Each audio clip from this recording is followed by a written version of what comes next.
我来到美国之后，因为文化上的差异，给我带来了很大的震惊，很尴尬，各种事情还蛮搞笑的。在美国，如果这个高速牌上写的是65，那么你看这条高速上的车速就没有低于65的，我都怀疑我的智商。它这个65是法定的最高速度还是最低速度？这个性别下边有9个选项，你知道我就懵在那里了。我刚来美国的时候，我的穿衣打扮就是很日化，看在美国人的眼里，我就很 overdress。修车的这个经历每一次我都觉得我遇到的不是专业的服务，而是专业的诈骗。大家好，我现在又回到了我的旅途上。不过最近这段时间呢，其实还是在不断的调整自己的生活节奏，因为前段时间的这个房车改装就是彻底打乱了我的生活规律。首先就是运动量大幅度的减少，饮食也很混乱。我原来一直都是严格控制碳水的摄入的，可是在这个改装的过程中就是太忙太累了，就顾不上讲究那么多了，有什么就吃什么，有的时候就买点冷冻食品一蒸啊，或者是那个速冻饺子一煮啊，就煮个粥啊之类的，就碳水的摄入量呢就非常的高。后来呢，也是因为就是太 stress 了这件事情，就导致我呢就是吃了很多水果，觉得吃水果挺解压的。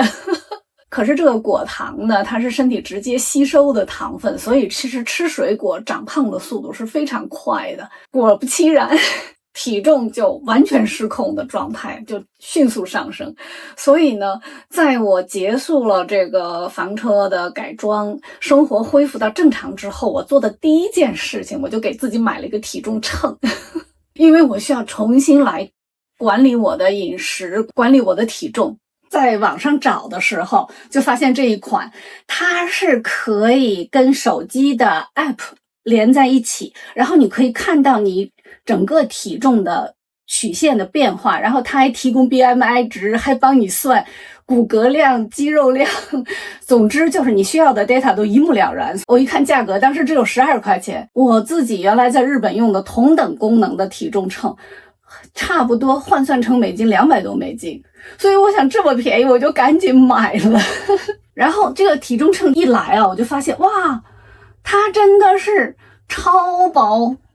超轻啊，太轻了。我就想说这靠谱吗？这好使吗？然后我就上秤一称，我想果然这秤是坏了。不过很不幸啊，这个秤没坏，是我的体重达到了前所未有的高度，把我吓了一跳，就不敢相信这个秤上的数字。从那之后呢，我就每天上秤，然后看着自己的体重降下来的时候，就终于是松了一口气。就是这种它可以看到体重曲线的秤控制体重方面是特别有效的，因为它让你一目了然的看到自己体重的变化，真的很好用。我在房车上本来收纳的空间就很小嘛，太笨重的东西拿来拿去也不方便，这个真的是太赞了。如果你跟我一样也想控制体重的话，推荐。当我有了充足的电的时候，我马上就给自己添了一只电饭锅。这电饭锅我一直就很想有一只，以前我在我的视频中也跟大家介绍过别的品牌的电饭锅，但是那个电饭锅呢，它的容量比较大，当然它的外形的尺寸也更大，然后它是1500瓦还是1600瓦的，这么大的这电饭锅呢，在我的房车上用起来是不太方便的，所以那个电饭锅我就给女儿了。这一次我就在网上找一只小的，就是在房车里容易收纳的，然后它的瓦数要比较低的这个电饭锅，我找遍了全网。然后我就发现美国的市场上的电饭锅很难买到这种小容量的，尤其是小还好看的就更少了。我现在这只电饭锅呢，它是2升的，它的功率只有400瓦，它里边呢还有一个这个可以当蒸屉，也可以当沥水篮，但重要的是它可以做低糖米饭的这么一个小蒸笼。我已经用了1个多月了，我感觉还是蛮好使的，超级推荐给房车的车友们。这么小只的电饭锅啊，它的功能设计真的是非常好。它有8种自动菜单，除了米饭、煮粥、做汤以外，你还可以做酸奶、做蛋糕，然后还可以再加热，它还可以定时。这么便宜的价钱，然后这么多的功能，真的是太方便了。我觉得使用这些带有自动菜单的家用电器最大的好处就是你不用管它，按一个键，然后它自己干了，你该干嘛干嘛去了，这是最省心省力的办法。我来了美国以后就发现在美国的超市里就买不到量杯。哎呀，这个让我真的好发愁，因为我用惯了量杯了。我发现美国人喝饮料他们就是到超市里去一箱一箱的买各种那个现成的饮料，可是我们在日本就很习惯，比如说夏天自己做一个麦做一个大麦茶呀，或者是那个狗波茶，那个牛蒡茶。就是我个人一直很喜欢自己做冷饮喝，因为这样的冷饮基本上都是非常健康的，也不加任何糖。现在终于在 Timo 上发现有好多漂亮的量杯，我就买了这一款。这个真的很好使，它冷的也可以，热的也可以。最近这些东西呢，跟以前一样，我还都是从 Timo 上订的，而且现在也有了闲情逸致，重新布置我的家，买了一个 tissue box。虽然是个很廉价的产品，可是我觉得这比直接放那个花里胡哨的那个餐巾纸盒看上去好看多了吧。然后还顺手牵羊了一个旅行用的化妆笔盒，我平时用的就是这3个化妆刷，所以这个放起来真的很好使，不会掉出来。这个旅行的时候太方便了。这个小体重秤我买的时候12块钱吧，现在它竟然降价到今天我看了一下6块钱。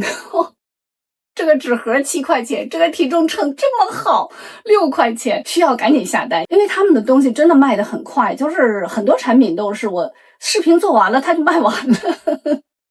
Timo 呢，我不能说它的产品都是多么好，但是这个平台上的产品量非常丰富，而且最重要的就是中国生产、中国设计的那些非常有创意的小产品，在国外有的时候很难找到。有很多像这样物美价廉的东西，我觉得这是 Timo 最大的魅力。它的产品全部都是免费送货、免费退货，30天之内如果产品降价的话，你还可以要求补你差价。像这个的话，我在想我是不是可以要6块钱的差价回来。开玩笑，我都不会为了6块钱再去麻烦这一趟了。但是 anyway 它是可以这样的。所有这些产品的链接还有折扣码呢，我都会放在我视频下边的那个文字说明栏里，你点开了看就可以看到这些产品的链接。然后呢，不分新老客户，你都可以用我的折扣码去领100美元的优惠券。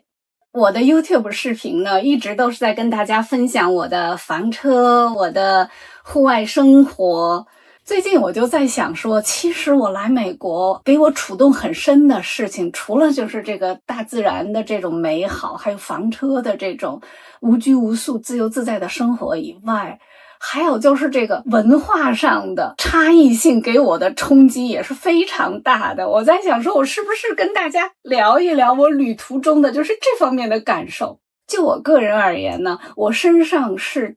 同时有中国和日本2个国家的文化的影响。来美国房车旅行之前呢，我旅游也来过美国，然后我旅游也去过世界很多国家。因为我女儿在国际学校读书呢，我接触了很多国家的人，所以我自认为我还是一个比较国际化的人。可是即使是这样，我来到美国之后还是有很多事情因为文化上的差异给我带来了很大的，有的是震惊，有的是很尴尬，各种事情还蛮搞笑的。所以我就想说，我跟大家讲讲这方面的旅途趣闻。以前最早我就吐槽过美国人在加油站，就是车一停在那儿加完油买东西去了，或者是干什么，就明明已经加完油了就不挪开，不给别人把位置让出来，人家等在后边他也无所谓的。不过现在我已经不吐槽这个了。这个我在美国大概做的最多的事情就是加油，去的最多的地方就是加油站。我现在早已经习惯了就是加油站的这种等待方式，而且我自己也会心安理得的擦擦玻璃，进去买个东西，然后再把车开走。但是呢，就是过了加油站这一关，实际上我在美国开车一上公路，我甚至怀疑到自己的智商。就是美国的车速，我就以我的智商我就不能够理解，因为加油站不管别人等在那里，自己该干嘛干嘛，这种状况这顶多是一个个人修养啊，这是个人的行为，但是高速公路上的车速这是要受法律约束的行为，我真的就是不理解，我到现在都不理解。就是比如说这个高速公路上，如果他写的65，他这个65是法定的最高速度还是最低速度？按照我的常识来说，高速公路上的速度牌如果写了65，那应该是最高时速不能超过65。可是在美国，如果这个高速牌上写的是65，那么你看这条高速上的车速就没有低于65的。我已经把美国本土走遍了，我这种困惑就无解。如果你敢在一个标着时速65的高速上真的开到65的话，那你的后边的人他们会很不耐烦的，然后他们会从你左边右边超过去的，你知道吗？正因为这个车速它是一个交通法规啊，而且这种行为应该是受法律约束的，所以我就是简直就是我不只是怀疑我的理解能力，我都怀疑我的智商水平的程度，我怎么就理解不了这件事情？就这个开车啊，这个日本人的风格和美国人的风格真的是太不一样了。在日本交通法规是什么样的，人们就是真的绝大部分人都是100%遵守的。有一个特别可笑的例子啊，我在日本有一次过那个踏切，就是过那个火车线啊，按照日本的考驾照的时候教科书的规定，当汽车行驶到火车线的前边的时候，第一要摇下车窗，两侧车窗放下，要用耳朵听环境的声音，第二要停一下，然后踩加油，一气通过，中间不要减速，不要停。然后我就站在那个火车路口那个前边啊，我就看到所有的日本的车开过来，停车，落下窗户，然后一气通过，每个人的操作全部都是标准的教科书的版本。最搞笑的就是前面那个人过去了，后边的人也一定会把窗户落下来，你知道吗？前面一个红灯亮了，日本人停车的时候，你看那个车和车之间的间距啊，几乎这一排车你看到的都是教科书版本的等距离的停在那里，真的是在外国人的眼里看来就是特别不可思议的程度。这种不可思议就不只是我，所有的外国人到了日本都会被震撼到。日本的足球现在之所以这么强，就非常归功于他们曾经请的一位法国教练。这个法国人啊，他来到日本任教的时候，他特别惊讶地看到在深夜的大街上几乎看不到车辆，然后这个交通灯一变红灯，有一个人刚好走过来，他会马上站在那里等。大街上没有来往车辆，他也会等到那个红灯变绿灯，他才会过。然后这个法国人就惊呆了，他说日本人怎么可以这么循规蹈矩，这么拘泥不化？然后他说我要改变这个国家的年轻人。我在美国遇到的第二件尴尬事儿，我刚来美国的时候，我的穿衣打扮就是很日化。因为本身第一呢，衣服都是从日本带来的，第二呢，就是我的生活习惯也导致我没有办法像美国人那样出门可能就穿个人字拖，穿个大短裤 T 恤衫就很自在。我在日本生活了30年，在日本就是你出门倒个垃圾你也要收拾收拾自己。在日本不化妆就出门的女性非常少，那我也是这样，就是说我平时哪怕是我的日常装，就是我甚至我的家居服好像也没有到了这个大短裤 T 恤衫人字拖的这个程度。我来到美国之后呢，就是我的自我感觉啊，我穿的是很休闲很随意的，可是看在美国人的眼里我就很 overdress。 最搞笑的就是有一次啊，我跟一个车友，我们是在网上有互动，没有实际见过。我们约见面的这一天呢，是刚好是星期天。我当时是在大仙人掌丛林里野营来着，约见面的地方呢，也是这个野营的地方，所以就是在野外哈。他一见到我，他就说：“哦，你今天要去 church 吗？”哎，我很奇怪，我说你为什么会这么问我？为什么要去 church？ 然后他说你穿的像你要去 church 一样。其实我当时呢，就穿了一个非常休闲的白色的阔腿裤，然后穿了一件蓝色条纹的像背心一样的上衣哈。Anyway，在我看来，那就是我的日常装，就是我一个人生活在房车里，我也是这样穿的。可是在他看来，就是我已经打扮整齐，我要去社交，要去 church 了。这件事我们两个就笑了很久。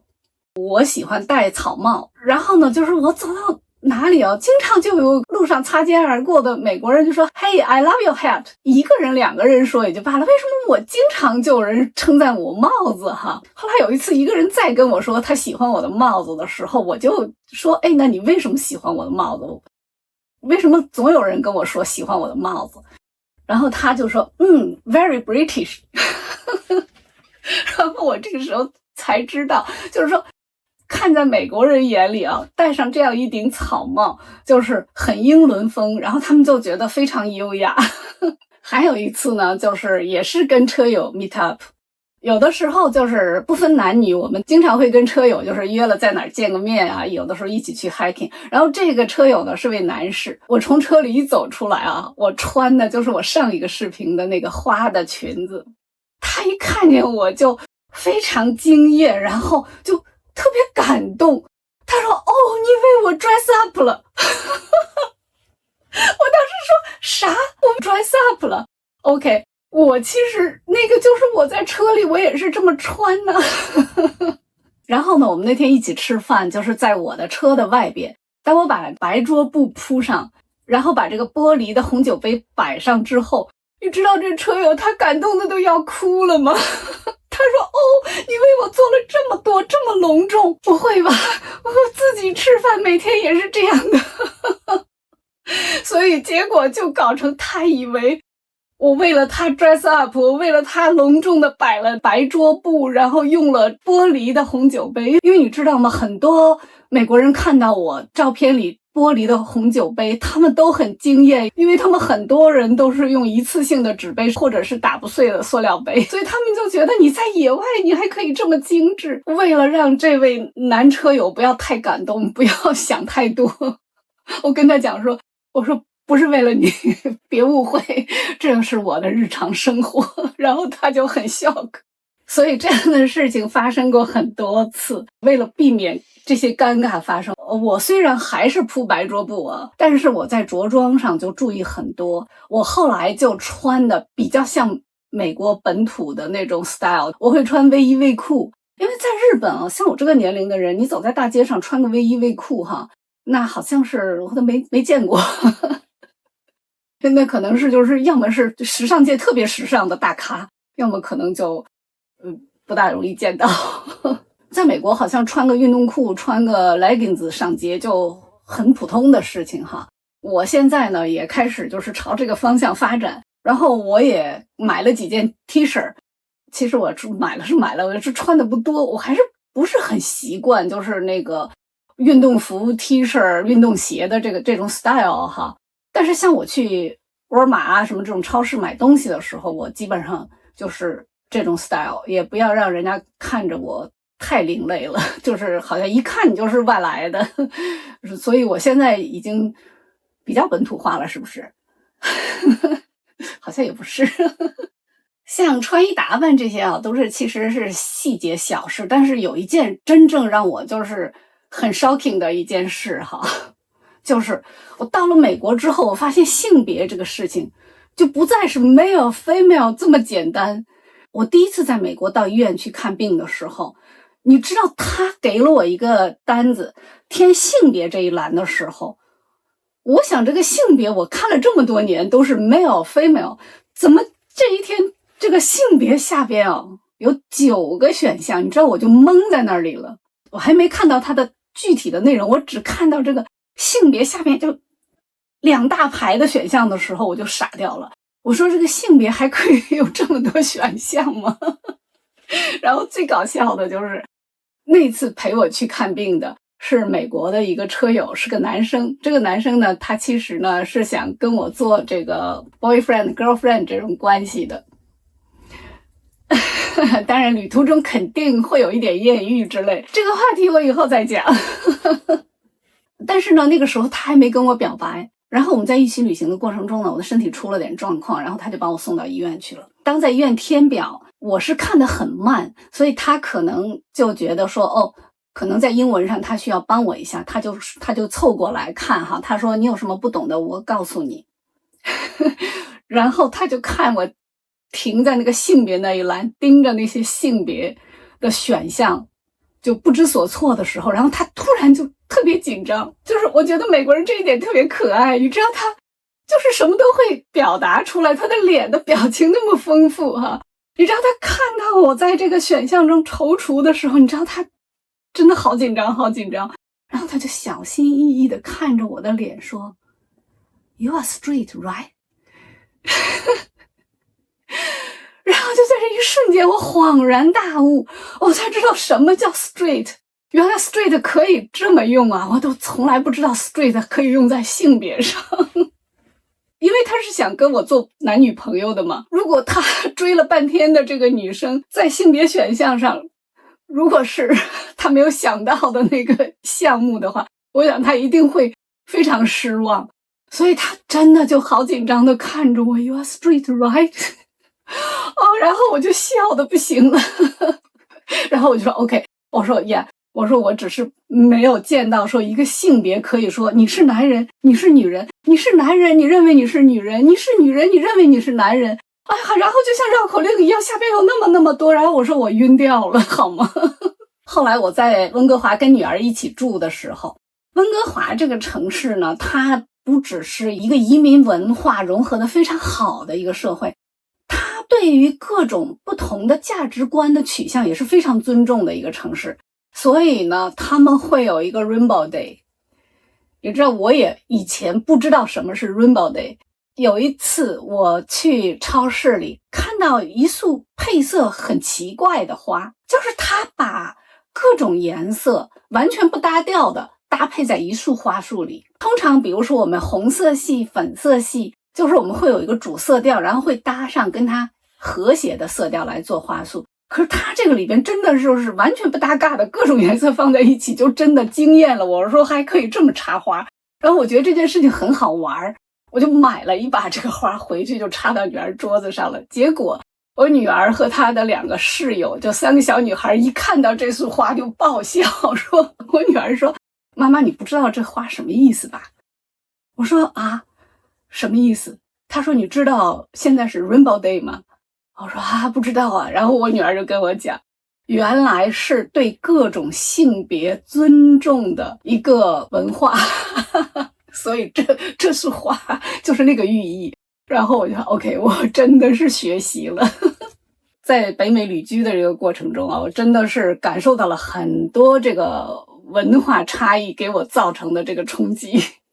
力度最大的，让我到现在最不能够接受的是北美的这个服务。说到北美的这个服务呢，就我不能说一概而论，我只能说这些全都是我个人体验。因为我发现在同样一个地方做同样的事情，就是一对美国白人夫妇和我们对这个服务的体验是完全不一样的。他们可能觉得非常好，我觉得气死我了。就是这么大的差别。我对这个北美的服务呢，以前也没有这么坏的印象，因为我原来到北美来旅行，住在很好的酒店，去的也都是比较高消费的地区。我虽然感觉这个服务不如日本的那么好，但我也没有到了说我要吐槽它的程度。可是这房车旅行的过程中，我得到的跟房车、奔驰车相关的所有的服务，我可以说那不是服务，那简直就是诈骗。真的就是它已经不是这个道德问题了，我觉得这是一个违法的，这绝对是一个法律问题。他们的这些做法已经就是在我看来妥妥的商业诈骗。我给你举例子我一说这事儿是不是表情都狰狞起来了，就是太生气了。我来举几个例子像我第一次觉得我被诈骗了，是因为我的那个 awning， 我的房车的遮阳棚坏了。坏了之后呢，我就开到了当时我是在 Texas 一家卖房车也维修房车的公司，然后他们帮我检查了一下，收了我2个小时400块钱的检查费，告诉我我的这个 awning 需要整个换掉。我说我看着就是一个零件好像坏了，就是旁边碰了一下，好像就那个零件坏了，不需要全部都换吧？能不能只换这个零件？他说 no， 你这个零件跟你这个 awning 整个的这个是连在一起的，没有办法单独换 parts， 你就必须要全部 replace。我说那多少钱？当时还是疫情前嘛，他跟我说那个 awning 呢要2000多块钱，然后加上他们的人工。我一听太贵了，我说那我宁可不用这个 awning 了，我不想换了，我就走了。就这样，我还交了400块钱的就是检查费。然后我在另外一个还是我们这个房车的 dealer shop， 我来请他帮我检查一下，跟我的结论也是一样，说要全部换掉。那我一想，我又走了。我说看来这个 awning 就是不能用了，算了，我就说就不用了吧。结果到了加拿大，在修我房车其他的东西的时候，我就顺便跟那个维修人员就提了一句，我说你看一眼我这个 awning 碰坏的地方能不能换个零件呢？然后他拿个螺丝刀上去捅2下，跟我说好了，我的 awning 就是在树上碰了一下，把那个 parts 碰歪了，他连坏都没坏。除了我这样不懂的维修，就是对这个机械零件完全不懂的人，你是 dealer shop 的专门做 service 专门做 parts 的人，你会看不出来吗？2家公司都告诉我要全换，然后第一家报出来的是2000多，第二次看的时候，因为又过了1年多，那个时候价格也涨上去了，整个费用都变5、6千了。这已经不是说服务不好这种程度了吧？我觉得这妥妥的就是诈骗呀，这哪是服务啊？我觉得这是犯罪耶！调整表情。一说这个北美的服务我就来气。类似这样的事情后来屡次发生，甚至于在奔驰的店里，我去奔驰的店里呢，是因为我的车的表盘上呢出了一个 engine mark， 那我就需要去这个 dealer shop 去确认这件事情。在我开到这个 dealer shop 的路上呢，突然就出现了那个需要添加尿素的那个标志。这个标志呢，它每过一段时间就会出现，因为每过一段时间就要添加那个尿素，车的系统呢会提醒你。通常它这个标志一出来，我就会尽快的买一箱那个液体加进去。可是呢，这一次我开到奔驰车的那个 dealer 那里，他一看见我的那个 mark， 就是加尿素那个 mark， 他给我做了一个检查，马上就告诉我我的尿素系统坏了。然后他就跟我讲这个系统坏了有多么严重。我当时就说你又蒙我，因为我已经被人家蒙了太多次了，我开始长点心眼了。然后我就说那你能不能把那个坏的地方给我拍个照啊，你让我看看它哪儿漏了。他说他漏了。然后过了一会儿呢，他给了我2张照片看，一张是我的车的照片，看上去没漏，什么也没有，至少他拍的这张照片我看不出来我这个东西有任何问题。然后第2张照片呢是一个漏了，很旧，我一看就跟我的那个不是同一个东西啊。然后我就问他，我说这个漏的车是我的车的吗？他说不是，我从谷歌上下来的。我说啊，我说我让你给我看我的房车漏了，你为什么从谷歌上下来一个漏了的图片给我看啊？他说我为了让你看明白是怎么回事，你的这个漏了，它可能是漏到里边去了，我看不到，我也拍不到。然后那我说那维修多少钱呢？2000多美元。让我跟这个奔驰的爱恨情仇啊，真的是可以出一部专题片了。我来到北美进的第一家奔驰的 dealer shop， 就让我怀疑我买了假奔驰。而且我以前在做视频的时候也跟大家说过，我被这个奔驰店里的人气到我把我的牙都咬裂了一颗。就这些行为，你们觉得，你们生活在北美的人，你们觉得这样的行为不违法吗？就我觉得这是诈骗啊。我整个房车旅行生活中，我最失算，我最没有想到的一件事就是关于这个修车的我会遇到的状况。实际上我在开始房车旅行之前，我做了2年关于房车旅行的功课。在美国开房车之前，我已经对房车在北美的旅行的很多细节我都了然于胸，然后我非常有自信，我可以在美国就是一个人独自旅行。我唯一没有想到的就是这个服务可以差到这种程度。我原来的想法非常简单，我不会修车没关系，我花钱请人修啊，这个钱我付得起，所以它对我不是问题。我故障在路上了没关系，我保险买的全一点，保险公司会来解决问题，我怕什么呢？所以我真的是没有觉得在修车这件事情上会让我生这么大气。我带着日本的那个服务的体验，那个认识，我在美国真的是每一次太失望了。就是现在我要是哪有问题了要去修车，我女儿马上就说，妈妈你千万别生气啊，你要知道这个对心脏不好的。我真的是觉得我在美国要去修车或者是要进奔驰的 dealer shop 之前，我可能需要在我包里放上救心丸了。虽然我在美国修车的这个经历啊，每一次我都觉得我遇到的不是专业的服务，而是专业的诈骗。但是我并不想就是推而广之说美国的服务都是这样的，我觉得这个还是我个人的体验吧。就是把我气的把牙咬碎了的那个奔驰车的 dealer 哈。其实呢，当初呢是我奔驰车需要做检修，然后我在车主群里问他们有没有比较可靠的你们推荐的这个 dealer， 然后有一对夫妻推荐给我的，他们让我去找就是把我气够呛的这个人。